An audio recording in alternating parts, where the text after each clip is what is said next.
तो कहानी की शुरुआत होती है एम्बर नाम की एक औरत से जो कि खरबपति है, लेकिन उसे हमेशा से ही अपने पैसे पर घमंड रहा है। वो अपने से छोटे किसी भी आदमी को ज्यादा इज्जत नहीं देती और यही वजह है कि उसकी किसी के साथ ज्यादा बनती भी नहीं है।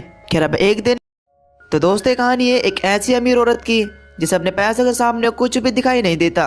वो अपने पैसों के सामने किसी की भी औकात नहीं समझती। लेकिन एक दिन अचानक से वो और उसका नौकर एक आइलैंड पर फंस जाते हैं जो कि पूरी तरीके से सुनसान है। वहां पर उनकी मदद करने वाला दूर से दूर तक कोई भी नहीं है। अब ये लोग किस तरीके से इस आइलैंड पर सर्वाइव करेंगे या फिर ये लोग अपनी जान बचा भी पाएंगे या फिर नहीं, ये तो हमें इस मूवी को देखने के बाद ही पता चलेगा। तो चलिए बिना वक्त ज़ाया करे इस मूवी के एक्सप्लेनेशन को शुरू करते हैं। तो कहानी की शुरुआत होती है एम्बर नाम की एक औरत से जो कि खरबपति है, लेकिन उसे हमेशा से ही अपने पैसे पर घमंड रहा है। वो अपने से छोटे किसी भी आदमी को ज्यादा इज्जत नहीं देती और यही वजह है कि उसकी किसी के साथ ज्यादा बनती भी नहीं है। खैर अब एक दिन एम्बर और उसके साथ वाले लोग मिलकर एक प्राइवेट जेट से एक बीच पर जाते हैं। उस बीच पर ये लोग कुछ दिनों तक एक शिप पर ही घूमेंगे। अब यहाँ पर कैप्टन सभी लोगों से हाथ मिलाता है और उनका बहुत ही अच्छे तरीके से स्वागत करता है, लेकिन एम्बर अपने एटीट्यूड के चलते उससे हाथ नहीं मिलाती। खैर अब इसके बाद हम उसी शिप में माइक नाम के एक आदमी को देखते हैं जो कि उसी शिप में क्लीनिंग का काम करता है। वो एम्बर से कुछ खास कुछ नहीं था क्योंकि उसने आते ही उन्हें ऑर्डर देना शुरू कर दिया। अब एम्बर वहाँ पर माइक से पूछती है कि यहाँ पर कोई जिम विम नहीं है। तब पहले तो वहाँ पर माइक उसे मना करता है, लेकिन उसके बाद वो उसे एक कार्डियो साइकिल ला कर देता है और कहता है कि मैम आप इसे यूज़ कीजिए। अब ये सुनने के बाद वहाँ पर एम्बर को बहुत ही बुरा लगता है क्योंकि पहली बार उसका किसी ने मजाक उड़ाया था। वो माइक पर बहुत ज़्यादा चिल्लाती है और उसे धमकी देती है कि वो उसे काम से निकलवा देगी, लेकिन माइक उसे कुछ भी नहीं बोलता क्योंकि वो थोड़ा समझदार था। खैर अब इसके बाद ये सभी लोग मिलकर लंच करते हैं, लेकिन यहाँ पर भी एम्बर के नखरे खत्म नहीं होते। वो कहती है कि लंच थोड़ा ठंडा है, इसे और ज़्यादा गर्म कर लाओ। अब ये सभी चीज़ें माइक के सर से ऊपर जा रही थी। अब इसीलिए वो एम्बर के पास आकर उसका जितना भी लंच होता है वो उसको ऊपर फेंक देता है और इसके बाद वो उसे भी उठाकर समुद्र में फेंक देता है। लेकिन अब तभी दोस्तों पता चलता है कि माइकल का ये सिर्फ एक ख्वाब है। अगर उसने ऐसा कुछ करने की कोशिश भी की तो पहले तो उसकी जॉब जाएगी और हो सकता है कि एम्बर उसे बर्बाद करने की भी कोशिश करे। अब बस यही कारण है कि माइक अपने दोस्तों के पास जाकर उन्हें दोबारा से लंच गर्म करने के लिए कहता है। अब ऐसे ही एम्बर के नखरे झेलते झेलते इन उससे पर कई दिन हो जाते हैं। अब एम्बर माइक से कहती है कि मुझे फिशिंग के लिए जाना है, लेकिन माइक कहता है कि मैम इस समय मौसम खराब है, हमारा फिशिंग पर जाना इस समय ठीक नहीं रहेगा। लेकिन एम्बर तो अपने सामने किसी की कहानी सुनने वाली थी।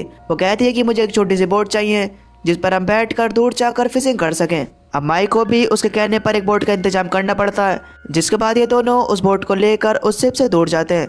अब कुछ देर तक बोट पर चढ़ने के बाद अब फाइनली लोग वहाँ पर पहुँचते हैं जहाँ पर माइक को लगता है कि यहाँ पर फिशिंग करी जा सकती है, लेकिन एम्बर उसे और आगे जाने के लिए कहती है। अब वो बोट को स्टार्ट करता है, लेकिन अब उसकी बोट स्टार्ट होने का नाम ही नहीं ले रही।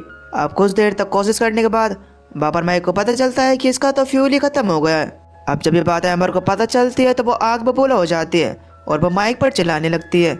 एम्बर बहुत देर तक उसे लगातार सुनाती रहती है और बेचारा माइक उसकी बातों को सुन भी रहा होता है। अब कुछ देर बाद जब एम्बर का गुस्सा शांत हो जाता है तो माइक उसे बताता है कि उनके पास दूसरा कोई रास्ता नहीं है सिवाय किसी शिप का इंतजार किए।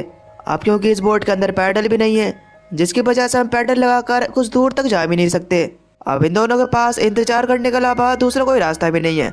अब इसी तरीके से इन दोनों को वहाँ पर रात हो जाती है और फिर सुबह, लेकिन इस चीज़ का कोई फ़ायदा नहीं होता और ये दोनों वहाँ पर इसी तरीके से अपनी बोट में बैठे रहते हैं। अब यहाँ पर इसी तरीके से इन लोगों को 6 दिन बीत चुके हैं और इनकी मदद करने के लिए यहाँ पर कोई भी नहीं आया और तो और इन लोगों के पास अब खाने का कोई सामान भी नहीं है। जो भी सामान इनके पास खाने का था, जो एम्बर लाई थी, वो धीरे धीरे कर ये लोग खा चुके हैं। अब जैसे जैसे इन लोगों के दिन बीतते हैं तो इन लोगों की दिक्कतें और ज़्यादा बढ़ती चली जाती है। अब एक दिन एम्बर बहुत ही बुरी तरीके से फर्स्ट एड हो जाती है। अब तभी एम्बर को उस बोट के अंदर एक पिस्तौल मिल जाती है, लेकिन एम्बर को ऐसा लगता है कि जैसे ये कोई फ्लेयर गन है, इसलिए अब वो उसे चलाने लगती है। लेकिन माइक उसे कहता है कि जो तुम ये समझ रही हो वो ये चीज़ नहीं है, लाओ तुम इसे मुझे दो। और बस इनकी इसी हाथापाई में उस पिस्तौल से गोली निकल जाती है, जो कि और कोई नहीं बल्कि इनकी बोट में जाकर ही लगती है। अब गोली लगने की वजह से इनकी बोट की हवा धीरे धीरे निकलने लगती है और बोट की एक साइड पानी में डूब जाती है। अब अभी तक इनकी मुसीबतें क्या कम थी, एक मुसीबत हो जाती है। रात को बहुत ही तेज़ बारिश होती है और बहुत तेज़ तूफान भी आता है। अब ये दोनों जैसे तैसे कर अपनी बोट को पकड़कर वहाँ पर सरवाइव करते हैं। अब जब सुबह को इनकी आँख खुलती है तो इनकी किस्मत चमक जाती है। इनके सामने एक आइलैंड था। ये दोनों जल्दी से उस बोट के सामने हाथ पैर मारकर जल्दी से उस आइलैंड पर पहुँचते हैं। अब उस आइलैंड पर पहुँचने के बाद माइक एम्बर से कहता है कि लगता है कि अब एडवेंचर खत्म हुआ, लेकिन एम्बर उससे कहती है कि तुम्हारा एडवेंचर तो तब खत्म होगा जब मेरा लॉयर तुम्हें जेल भेजेगा। वो इस तरह से कहकर माइक को वहाँ पर धमकी दे रही होती है। माइक ने उसके लिए इतना कुछ किया लेकिन फिर भी वो अपना एटीट्यूड कम नहीं कर रही। खैर माइक को तो पता होता है कि यहाँ पर पहुंचने के बाद भी उनका यहाँ पर रहना इतना आसान नहीं होगा। वो ऊपर जाकर वहाँ पर ढूंढने लगता है कि शायद यहाँ पर कोई ना कोई तो होगा। अब बहुत देर तक उस आइलैंड पर घूमने के बाद इन लोगों को पता चलता है कि आइलैंड पूरी तरीके से खाली है। एम्बर तो अभी भी माइक पर चिल्ला रही थी। एम्बर का ऐसा बर्ताव देखकर वहाँ पर माइक अकेला ही वहाँ से जाने लगता है। माइक एम्बर से कहता है कि तुम्हें मुझसे ज्यादा दिक्कत है ना, तो आज हम दोनों अपने अपने अलग अलग रास्ते पर निकल जाते हैं। इधर माइक उस आइलैंड पर अपने लिए कुछ हेल्पफुल चीजें ढूंढने लगता है ताकि उसका कुछ दिन तो गुजारा हो जाए। अब शुरुआत में ढूंढने पर तो कुछ भी नहीं मिलता, लेकिन जब वो थोड़ा और ढूंढता है तो उसे वहाँ पर एक झोपड़ी मिल जाती है।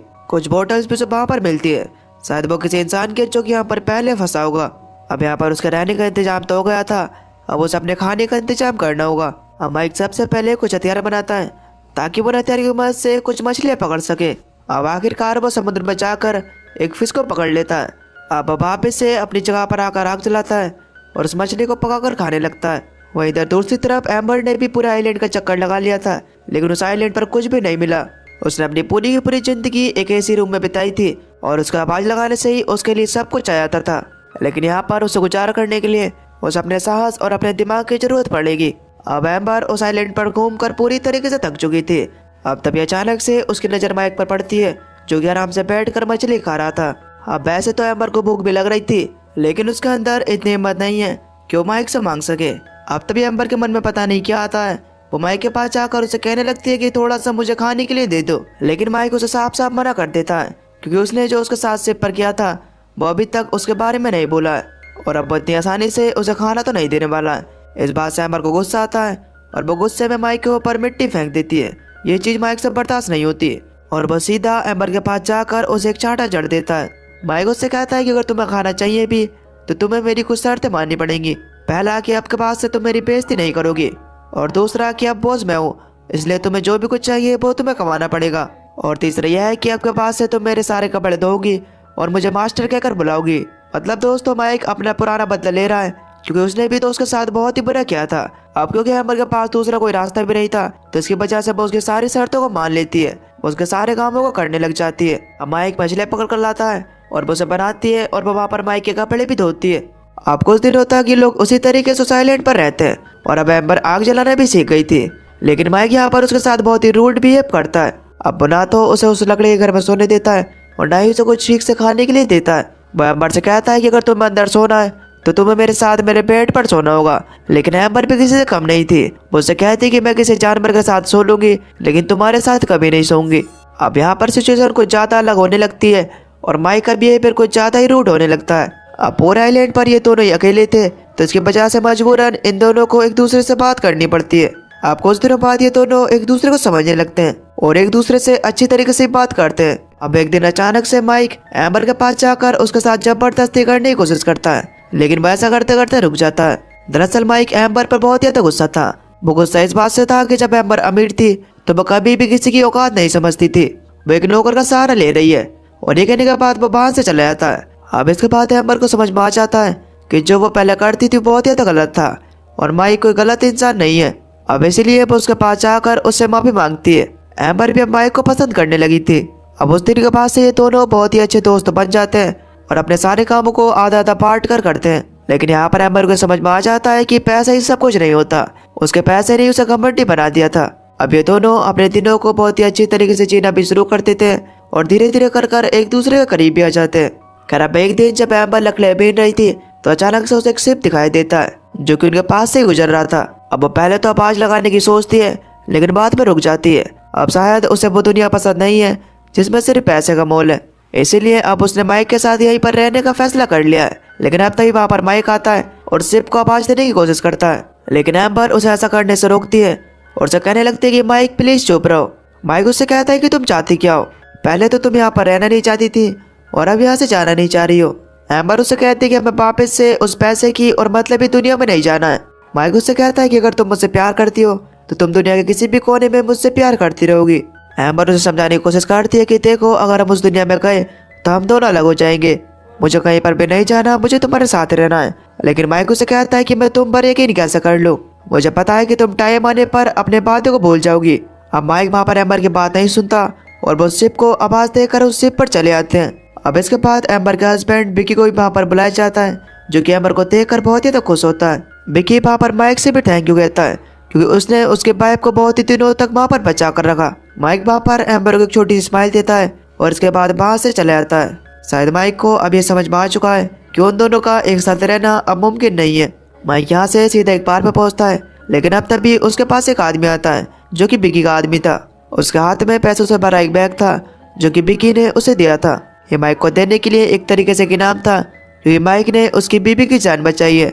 लेकिन माइक उस आदमी को धक्के मारकर वहां से भगा देता है, लेकिन अभी भी वो बैग वहां पर है।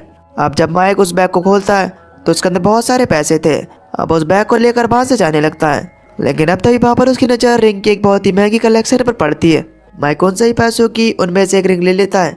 दोस्तों, इसका मतलब यह है कि माइक अब एम्बर के साथ रहेगा। अब बस इसीलिए वो एम्बर को कॉल लगाता है और वो एम्बर से कहता है कि मैं तुम्हें बहुत ही ज़्यादा मिस कर रहा हूँ। एम्बर उसे कहते हैं कि तुमने हम दोनों के लिए जो भी फैसला लिया है वो सही होगा। अगर तुम ये चाहते हो कि हम दोनों साथ रहें तो तुम मेरे लिए एक लेटर लिखो और मेरे होटल के रिसेप्शन पर छोड़ दो। अब माइक एम्बर के लिए एक लेटर लिखता है। उसमें लिखता है कि मैं तुम्हारा कोस्ट गार्ड पर वेट करूंगा, तो अपना सारा सामान लेकर वहाँ पर पहुँच जाना। जिसके बाद हम लोग यहाँ से सब कुछ छोड़कर लंदन चले जाएंगे और वहाँ पर अपनी एक नई जिंदगी की शुरुआत करेंगे। अब उस लेटर को उस रेस्टोरेंट में जाकर रिसेप्शन पर छोड़ देता है, लेकिन दोस्तों उसकी किस्मत खराब थी, क्योंकि सुबह होने पर वो लेटर एम्बर को तो नहीं मिलता, लेकिन विकी को मिल जाता है। अब विकी उस लेटर को पढ़कर ये समझ चुका था कि आखिर इन दोनों ने इतने दिनों तक उस आइलैंड पर क्या किया था। अब बस इसीलिए वो एम्बर के पास जाकर उससे कहता है कि चलो हम दोनों न्यूयॉर्क के लिए निकलते हैं। अब एम्बर को तो पता था कि माइक ने उसके लिए लेटर लिखा है, लेकिन अभी तक उसे वो लेटर क्यों नहीं मिला। बस इसी सोच में वो डूबी रहती है। अब कुछ देर बाद वो अपने हेलीकॉप्टर में जाकर बैठ जाती है। अब तभी एम्बर के पास भागते एक लड़का आता है। उसके पास एक लेटर था, जो कि एम्बर के लिए था। वो जब उस लेटर को खोलती है तो वो असल में माइक का लेटर था, जिसमें लिखा होता है कि मैं तुमसे कोई प्यार नहीं करता, जो कुछ भी हमारे बीच उस आइलैंड में हुआ था वो सिर्फ टाइम पास था। लेकिन दोस्तों, ये लेटर माइक ने नहीं बल्कि विकी ने लिखा है, और उसने ही उस लड़के को एम्बर को देने के लिए कहा था, जिससे कि एम्बर को लगे कि माइक उससे कभी भी प्यार नहीं करता था और उसने उसे धोखा दे दिया है। अब एम्बर को भी इन बातों पर यकीन हो जाता है कि माइक ने जो भी कुछ उसके लिए लिखा है वो सही लिखा है। वो माइक के इस लेटर के बाद पूरी तरीके से टूट चुकी थी। लेकिन इधर दूसरी तरफ जब माइक को पता चलता है कि एम्बर न्यूयॉर्क जाने वाली है, तो वह जल्दी से भागते उसके पास जाता है। एम्बर को तो लगता है कि माइक उससे प्यार ही नहीं करता, लेकिन माइक उसे यहाँ से जाने से पहले लास्ट टाइम देखना चाहता है। अब जब तक माइक वहाँ पर पहुँचता है तब तक वो हेलीकॉप्टर वहाँ से उड़ चुका था। माइक वहाँ पर चीखता है, चिल्लाता है, लेकिन उसकी आवाज़ कोई भी नहीं सुनता। माइक वही रिंग एम्बर की तरफ फेंकता है, लेकिन वो रिंग समुद्र में जाकर गिर जाती है। और बस दोस्तों, इसी के साथ इनकी प्रेम कहानी यहीं पर खत्म हो जाती है। ये दोनों अपनी पूरी जिंदगी बस इसी ख्याल में जीते रहेंगे कि आखिर उसने ऐसा क्यों किया। दोस्तों, आपको इन लोगों की कहानी कैसी लगी हमें नीचे कमेंट करके जरूर बताना। और अगर आपको वीडियो अच्छी लगी हो तो प्लीज़ वीडियो को लाइक कर देना। बाकी अगर आप चैनल पर नए हो